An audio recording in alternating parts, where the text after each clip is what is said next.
नमस्कार। आप देख रहे हैं क्यू वाइब और मैं हूं प्रवीण झा। बात आज फिर से बिहार की, लेकिन आज बात करेंगे निशांत कुमार, नीतीश कुमार और सम्राट चौधरी की। निशांत कुमार की बात इसलिए भी क्योंकि अब निशांत कुमार जो है वो एक प्रकार से नीतीश कुमार की राह पर चल पड़े हैं। वो उसी प्रकार से, आप याद कीजिए, नीतीश कुमार जब अपने राजनीतिक कैरियर के बिल्कुल ही ऊंचाई पर थे, या जब वो शुरुआत कर रहे थे, उस वक्त से और उनकी ऊंचाई तक वो लगातार लोगों से मिलते रहते थे।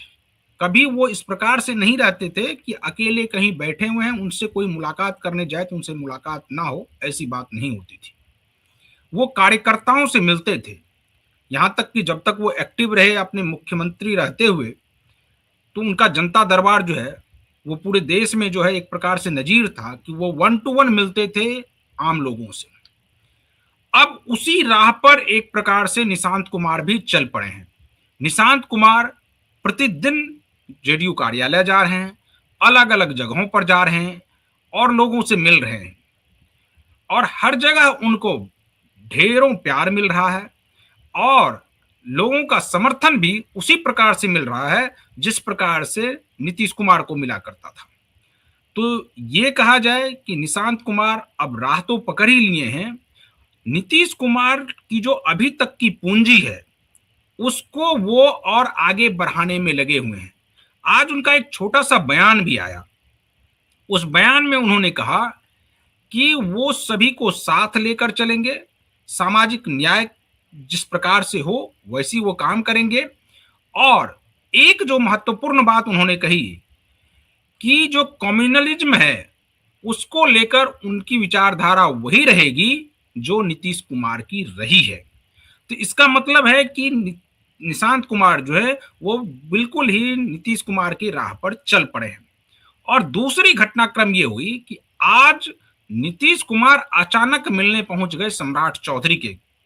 सम्राट चौधरी के पास मिलने की वजह क्या है, इस सब को आज हम लोग डिकोड करेंगे और ये जानने की कोशिश करेंगे कि एक तो ये मिलने जो अचानक मिले उससे आगे क्या राजनीतिक घटनाक्रम बदलेगा या क्या होने वाला है, और निशांत कुमार के लिए क्या नीतीश कुमार कोई फील्डिंग सेट कर रहे हैं क्या, इस सब पर चर्चा करेंगे। और इस चर्चा में हमारे साथ वरिष्ठ पत्रकार संजीव प्रियदर्शी जी जुड़े हुए हैं।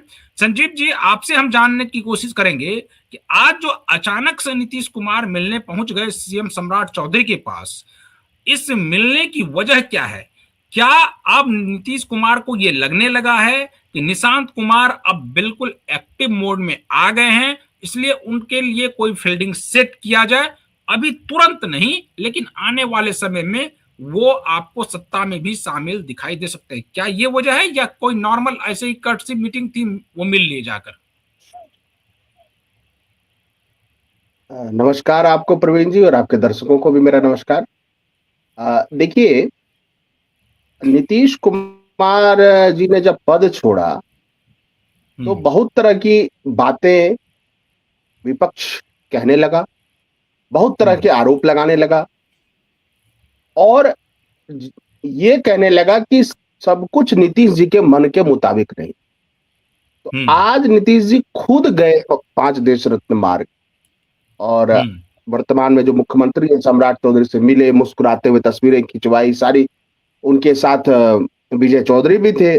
तो ये जो कयासों का दौर जो और ये विपक्ष जो आरोप लगा रहा था कि नीतीश जी नाराज है, नीतीश जी निराश है, नीतीश जी तो परेशान है, हताश है, तो उन्होंने ये दिखाया कि सम्राट चौधरी के मुख्यमंत्री बनने से वो पूरी तरह से संतुष्ट हैं, खुश हैं, उन्हें कोई दिक्कत नहीं है। तो विपक्ष का जो आरोप जो चल रहा था और तरह तरह की बातें जो कही जा रही थी, उन सब पर विराम लगा दिया नीतीश जी ने। एक बात। दूसरी बात देखिए कि ऐसा कहा जा रहा है कि बहुत सारे अधिकारियों को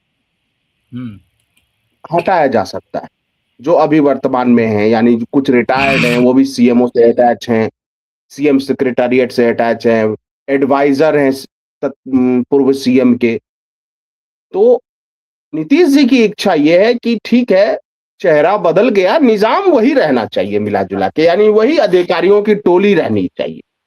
और कयास ऐसा लगाया जा रहा है कि इस संदर्भ में भी कोई बात वहां पर हुई है कि चेहरा चाहे आप हो गए मुख्यमंत्री, लेकिन जो अधिकारी हैं ये सब ऐसे ही रहने चाहिए, यानी अधिकारी जो जहां पर हैं की पोस्ट पर वो वैसे ही रहे। तो एक तो ये कयास लगाया जा रहा है कि अपने जो बहुत ही क्लोज ऑफिसर्स हैं उसके पोजीशन को मेंटेन करने के लिए, कायम रखने के लिए भी नीतीश जी मिले। तीसरी बात ये कही जा रही है कि देखिए कम से कम जो विजय चौधरी जी हैं वो उनके साथ गए हैं, तो इससे पहले एक घटनाक्रम हुआ था कि विजय चौधरी, हम लोगों ने क्या देखा है आज कई सालों से कि विजय चौधरी परछाई की तरह पूर्व मुख्यमंत्री नीतीश कुमार जी के साथ रहते थे, और अब जो मुख्यमंत्री हैं उनके साथ परछाई की तरह तो नहीं रह रहे हैं। हुआ ये इधर कि उनको एक ऐसे ही बुला लिया ऑफिस में, सम्राट चौधरी ने बुला लिया, एक आध लाइन बोला, मिले, हाय हेलो कहा और कहा कि अब आप जाइए। तो इससे विजय चौधरी थोड़े से निराश भी हुए। ये उनका जो एक कद था नीतीश जी के साथ, वो कद घटाने की कोशिश हो रही है, तो इसलिए वो नीतीश जी के साथ वो आज गए हैं मिलने कि छोड़िए बीती पुरानी बातों को, साथ चलते हैं, साथ मिलके काम करते हैं। अब देखना होगा कि इसका क्या इम्पैक्ट होगा। तो शुरुआत में ये दो नतीजे हैं। बाकी निशांत की जो सक्रियता है वो काबिले तारीफ है, और जिस तरह से वो प्रतिदिन कार्यालय जाके अपनी एक्टिविटीज कर रहे हैं, पॉलिटिकल एक्टिविटीज, वर्कर से मिल रहे हैं, अपनी एक टीम तैयार कर रहे हैं, इससे पता चलता है कि निशांत का डायरेक्शन जो है, देखिए गाड़ी सही दिशा में पहुंचे उसके लिए दो चीजों की जरूरत है। एक तो आप जिस रास्ते की तरफ बढ़ रहे हो वो रास्ता बिल्कुल सही हो, नहीं तो आप गाड़ी तेजस्वी की तरफ खूब तेज चलाएंगे लेकिन वो गाड़ी किसी मुकाम पर नहीं पहुंच पाएगी। यानी गति भी होनी चाहिए और दिशा भी होनी चाहिए, संतुलन। मुझे लगता है हाँ, संतुलन अपने आप हो जाएगा, गति और दिशा के साथ वो संतुलन हासिल हो जाता है। तो उसी तरफ बढ़ रहे हैं ये कि वर्करों से मिलना, सीनियर लीडर से मिलना, और जो भी परिवर्तन हुआ है उसमें आप देखिए वो बहुत ज्यादा सरकार के करीब दिखने की कोशिश नहीं कर रहे। यानी कोई उनको ऐसा नहीं कोई कह सकता है कि अरे इनके तो उप मुख्यमंत्री नहीं बने तो उदास है, ऐसा कुछ नहीं। वो अपने मिशन में लगे हुए हैं, और उनका मिशन क्या है, ऑर्गेनाइजेशन को स्ट्रेंथन करना, वर्कर से 1-to-1 बात करना। भविष्य में वो यात्रा पर निकलेंगे, और वो नीतीश जी के चेहरे पर जो खुशी है, संतुष्टि है, वो ये भी है कि भर दिन बेटा घर में बैठा रहता था, अब पार्टी संभाल रहा है। यही तो नीतीश जी का सपना था कि जेडीयू कायम रहे, क्योंकि नीतीश जी का सपना क्या है, जेडीयू, और जेडीयू हमेशा सफल रहे। इसके लिए एक नया नेतृत्व चाहिए जो अगले 20 साल 25 साल नेतृत्व करे, और वो क्षमता निशांत पे है, इसके अलावा किसी में।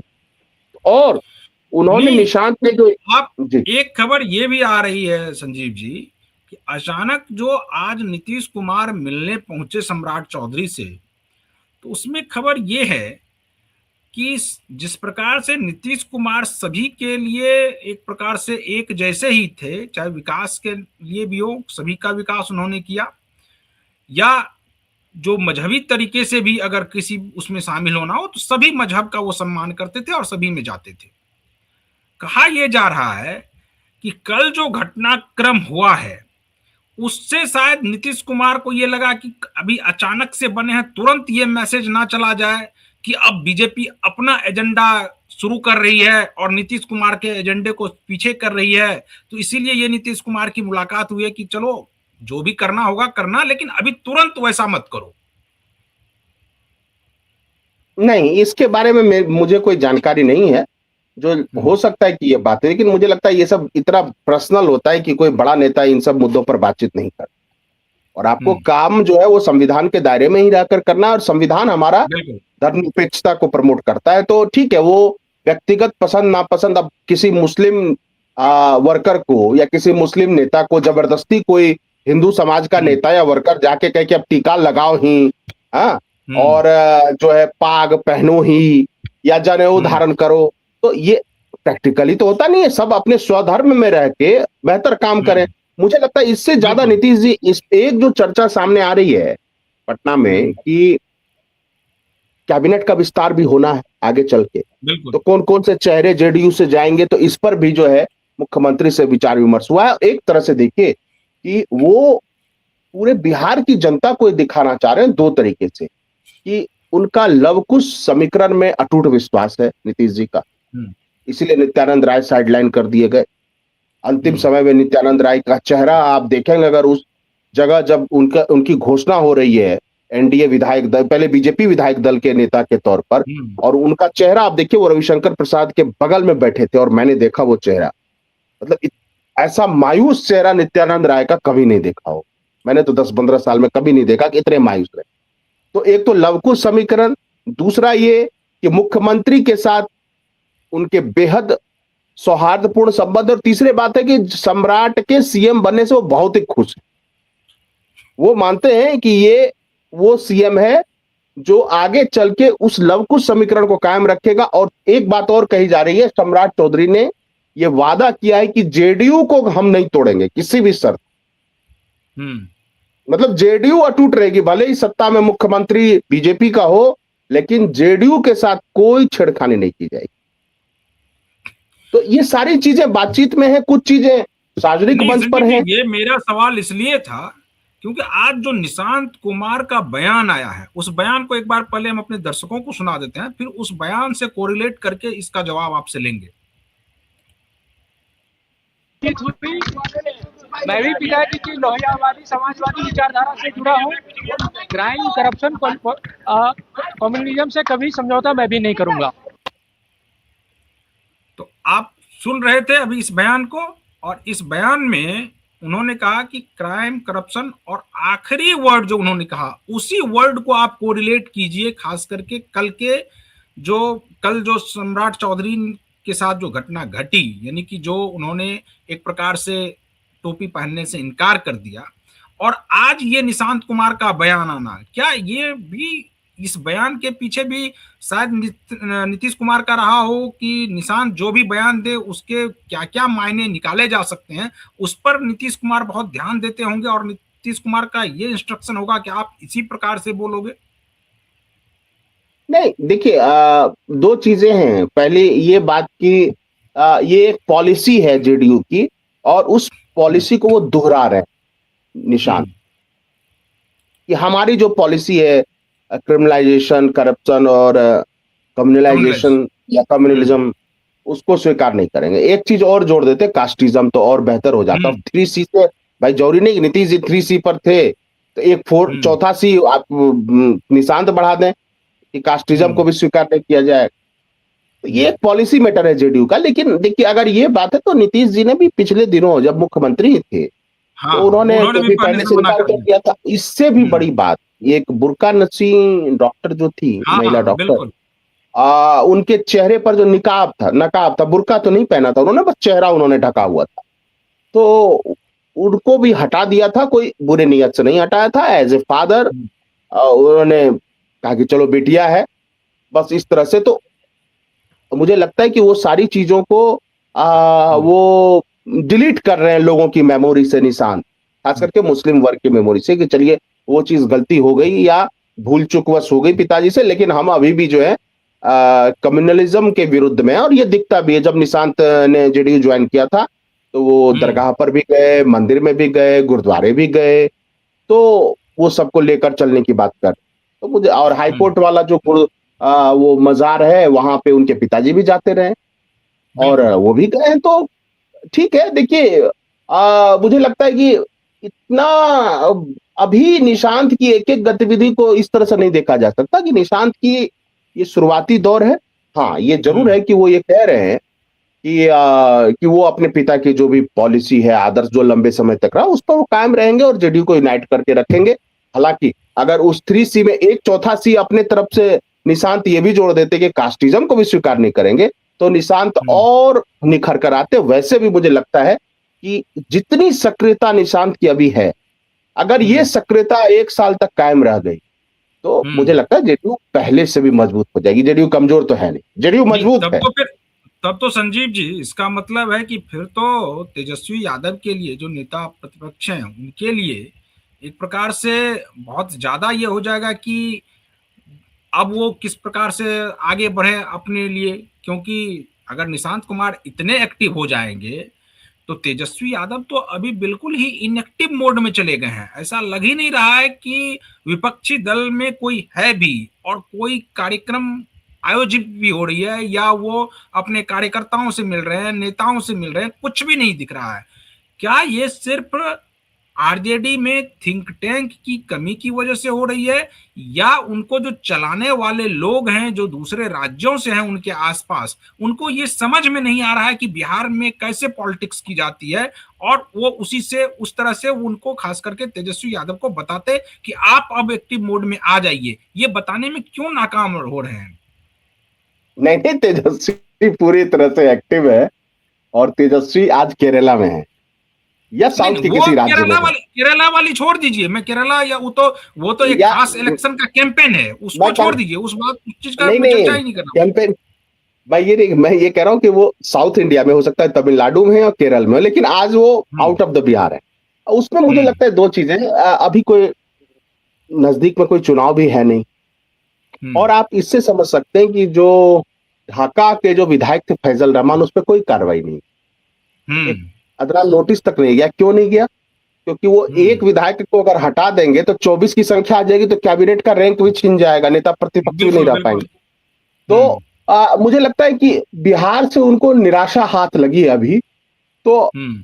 उसमें उनके सलाहकारों का भी योगदान है। देखिए, मैं हमेशा से कहता रहा हूं कि अगर आरजेडी के पिछले 4-5 इलेक्शन का आप देखेंगे, उनका हम्म। ग्राफ या तो 22% पर रहता है या 23% पर रहता है। हम्म। एसआईआर देखिए, एसआईआर होने के बावजूद उनको 1 करोड़ से ज्यादा वोट आए, लेकिन ग्राफ वही है 23% वाला। मैं हमेशा कहता रहा हूं कि वो हम्म। 22 से 23% के एक चैनल में फंस सा गया है आरजेडी। उसको कैसे वो 30% पर ले जाएंगे, इस पर ना वो मंथन कर रहे हैं, या वो क्या कर रहे हैं वही हम्म। बता सकते हैं। लेकिन कम से कम पार्टी ऑफिस आना जाना, अलग अलग इलाके के लोगों से बात करना, मेरा मिलना तो मेरा सवाल यही था।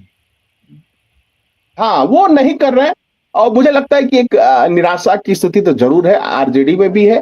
और सम्राट चौधरी के बनने से देखिए, एक ध्यान लोग नहीं दे रहे इस पे कि 2024 के चुनाव से, लोकसभा चुनाव से एक प्रयोग किया था आरजेडी हम्म। ने, लालू जी ने भी और तेजस्वी ने, कि 5% कुशवाहा वोटरों को अपने पाले में किया जाए। हम्म। इसके लिए उन्होंने बहुत ज्यादा कुशवाहा नेताओं को टिकट दिया था। और आप याद करिए, हम्म। जो आरजेडी का पार्लियामेंट्री बोर्ड है, कमिटी है सांसदों की, उसके अध्यक्ष बिल्कुल। औरंगाबाद के सांसद अभय कुशवाहा हैं। बहुत सारे बिल्कुल। कुशवाहा को उन्होंने टिकट दिया। विधानसभा चुनाव में भी कुशवाहों पर जम के दांव खेला। अब हम्म। सम्राट चौधरी के सीएम बनने के बाद तो स्थिति ये है कि आरजेडी और कांग्रेस के कुशवाहा विधायक उनसे जा जाके मिल रहे हैं, क्योंकि कुशवाहा समाज के लिए ये ऐतिहासिक घटना है। ये हम्म। कहते हैं स्वर्णाक्षरों में लिखी जाने वाली घटना है कि हम्म। त्रिवेणी संघ में दो तो बन गए थे, यादव कुर्मी कोयरी नहीं बन पा रहे थे, कुशवाहा नहीं बन पा रहे थे। और हम्म। सम्राट चौधरी बने, इससे पहले सतीश जी बने थे, वो 5 दिनों के लिए बने थे। लेकिन अब जो सम्राट चौधरी बने, वो बीजेपी के समझिए सबसे बड़े नेता बन के उभरे। आज तो साधु यादव का भी बयान आया, उन्होंने बोला कि वो हम्म। छोटे भाई हैं, बहुत अच्छे ईमानदार हैं, हम उनको सपोर्ट कर रहे हैं। अब सोचिए, तेजस्वी के परिवार के लोग, जो तेज प्रताप है, वो कह रहे सम्राट चौधरी के बारे में तो हमने पहले ही बता दिया था। लालू हाँ, जी, फिर जी के सवाल मेरी थी। साले हैं। आप सोचिए कि लालू परिवार में भी सम्राट चौधरी के पसंद करने वाले लोग हैं। साधु हम्म। यादव तो चलिए ठीक है, उनके साले हैं, अब रिश्ता भी वैसा हो गया उनका। हम्म। लेकिन तेज प्रताप के बर्थडे में तो अभी लालू जी गए, और वो तेज प्रताप खुल के कह रहे हैं कि अरे, जो बड़े बड़ी बातें बोलते थे वो 25 पर आ गए ना। हम्म। जो बड़ी उनसे बार बार ये सम्राट पूछा गया चौधरी कि से, वो क्यों नहीं है, वो एक्टिव भी क्यों नहीं है, वो क्यों नहीं करते हैं, तो उन्होंने कहा, साफ कहा तेज प्रताप ने, वो आप उनसे पूछिए वो क्या करते हैं क्या नहीं करते हैं। हाँ, और लालू जी का उनके बर्थडे पे जाना एक सिग्नल था। हम्म। अभी भी तेज प्रताप की परिवार में कुछ है, और कहीं ना कहीं एक संभावना तेज प्रताप में लालू जी अभी भी देखते, मतलब उनको वाइप आउट नहीं हुए हैं तेज प्रताप पारिवारिक के पॉलिटिक्स से, मतलब परिवार में उनको उनकी इज्जत है। और दूसरी बात नहीं, है लेकिन कि आपको उनको, लगता है जिस प्रकार से तेज प्रताप खास करके जैसे वो एक आध्यात्म के प्रति उनका वो रहता है और कृष्ण को वो बहुत ज्यादा मानते हैं, भगवान कृष्ण को। और उन्होंने कहा कि मैं कृष्ण की सौगंध खा के कहता हूं, या जो भी शपथ खा के कहता हूं कि मैं कभी भी आरजेडी में वापस नहीं जाऊंगा। आपको लगता है कि इसके बावजूद भी वो उनका वो फिर से शामिल हो सकते हैं आरजेडी में, वो जा सकते हैं, कुछ ऐसा हो सकता है क्या? देखिए, ये डिपेंड करेगा कि लालू जी और तेजस्वी उनको क्या आश्वासन देते हैं। वैसे मैं बोलना नहीं चाहता, लेकिन आपने घटनाक्रम ऐसा बोल दिया तो मैं थोड़ी पूर्व पीठिका बता दूं। लालू जी ने महादेव की कसम खा के बोला था कि अब मैं मांस मछली नहीं खाऊंगा। फिर उनको तलब लगी तो उन्होंने हाथ जोड़ के महादेव से ही माफी मांगते हुए परमिशन मांगा और कहा कि मैं अब खाऊंगा, मीट मछली खाऊंगा। तो वो लालू जी के ही पुत्र हैं। मुझे लगता है कि वैसे इसको इतनी राजनीति गंभीर, में तो बेटे की कसम खाने वाले बहुत लोग हैं, कट्टर ईमानदार वाले लोग हैं। देखिए, कट्टर ईमानदार वाले। पॉलिटिक्स को पर्सनल लाइफ से जोड़ के देखा नहीं जाना चाहिए। अगर वो जाते हैं, मिलते हैं, तो ये ज्यादा बेहतर हो सकता है तेज प्रताप के लिए, मेरी नजरिए। लेकिन ये है कि कल उनको फिर बेइज्जत करके भगा दिया गया, तब क्या हो? या तो फिर उपेंद्र कुशवाहा वाली जिजीविषा हो कि बार कहा बार तो संजीव पार्टी जी ये टूटे। जा रहा है कि तेज प्रताप यादव को फंड भी बीजेपी की तरफ से किया जा रहा था कि आप मैदान में उतरिए। नहीं, देखिए, अब ये तो, अब मैं ये मानता हूं कि अगर उनको अपने परिवार से सहयोग नहीं मिलेगा, अपनी परंपरागत पार्टी से सहयोग नहीं मिलेगा, तो सवाल ये नहीं उठता कि वो कहां से सहयोग ले रहे हैं। वो उनके सर्वाइवल का सवाल है, सर्वाइवल का सवाल है। और जब लालू जी एक बार बीजेपी के सपोर्ट से सत्ता में आए थे ना, उनके पिताजी भी तो आए थे, हालांकि अब वो बोलते, लेकिन एक बार तो वो बीजेपी के सपोर्ट पर आए थे। और विश्वनाथ प्रताप सिंह की सरकार जो केंद्र में थी, जिसके वो पार्ट एंड पार्शियल थे, वो भी बीजेपी के सपोर्ट से आई थी। तो एक समय तो कांग्रेस को हराने के लिए मंडल और कमंडल दोनों एक साथ आ गए थे। अब हुआ कि कांग्रेस की विचारधारा की नदी सूखती चली गई। अब कभी कहीं मंडल प्रभावी हो गया, कहीं कमंडल प्रभावित हो गया, और अब तो कमंडल हावी हो गया। ये कुछ तस्वीरें हम दिखा रहे हैं अपने खास करके दर्शकों को, वो आपसे भी जानेंगे कि इस के क्या मायने हैं, क्या वो उसी प्रकार से, और ये साधु जो भी हैं ये किस प्रकार से भावुक हो गए और वो नीतीश कुमार के बारे में क्या क्या कहने लगे। आप इसको विस्तार से बताइए हमारे दर्शकों को। हाँ, देखिए, निश्चित रूप से बिहार का कोई भी जो नागरिक है, और जिसने 90 से 2005 का दौर देखा है, या उससे पहले कांग्रेस का भी दौर देखा है, और उसके बाद जो जिसने नीतीश जी का दौर देखा, मुझे लगता है कि उनको पता है कि अभी तक बिहार में 2-3 बहुत ही सुयोग्य सीएम हुए हैं।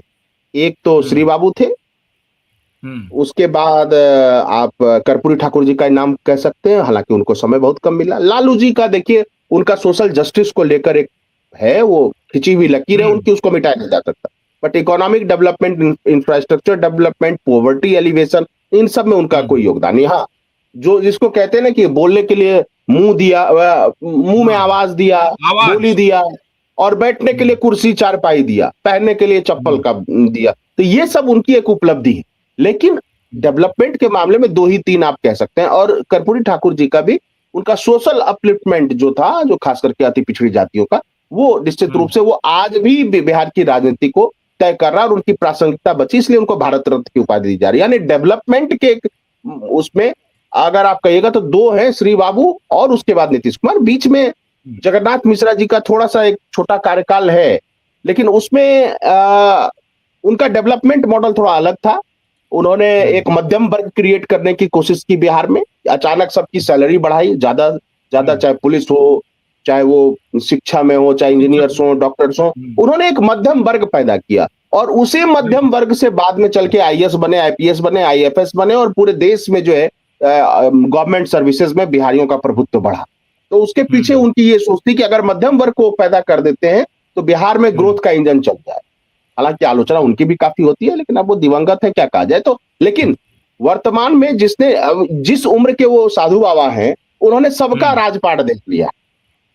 जैसे मुझे लालू जी का पूरा कार्यकाल मुझे ध्यान में है, पूरा ध्यान में है, और नीतीश जी का तो पूरा आंखों से देखा, लालू जी का भी पूरा कार्यकाल, लगभग लालू जी, राबड़ी जी सबका कार्यकाल मैंने अपनी आंखों से देखा है।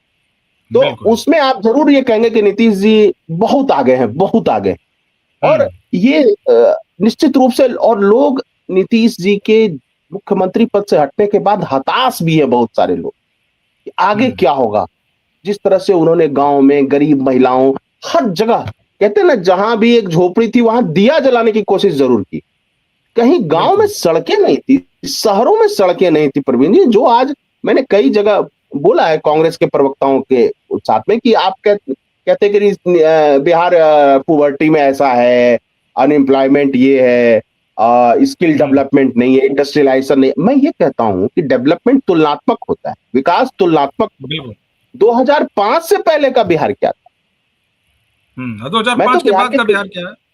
बिल्कुल। हाँ, 2000, जो सड़क में गड्ढे होते थे या गड्ढे में सड़क होती थी, सरकारी अस्पताल के तो नालों में मैंने ह्यूमन वो देखा है मैंने। सरकारी हम्म। अस्पतालों के नालों में लोग ऐसे ही पड़े रहे, कोई पूछने वाला नहीं। सड़कों में इतने गड्ढे थे, गांव में कोई भी सड़क ठीक नहीं थी। बिजली, मुझे लगता है पूरे बिहार के 10% इलाकों में बिजली आती थी। और हम जिन शहरों में वो भी रहते 5 से 7 बिहार घंटे में, तक। हाँ, पटना छोड़ के और थोड़ा मुजफ्फरपुर और पूर्णिया में तब आती थी बिजली जब पप्पू यादव सांसद हुआ करते थे, क्योंकि वो जाके बिजली हम्म। ऑफिस में तोड़ फोड़ करते थे। और यही लोकप्रियता थी उनकी कि फिर वो निर्दलीय जीत कर आ गए, सबको हरा दिया। तो हम्म। नीतीश कुमार से लोगों की एक एक इमोशनल जुड़ाव है। और जो उनको वोट नहीं भी देते वो भी मानते हैं कि नीतीश जी ने अच्छा काम किया, और लोग वही चाहते हैं कि निशांत उस परंपरा को आगे बढ़ाए। हम्म। मतलब राजनीति दो धाराओं में बटी हुई है।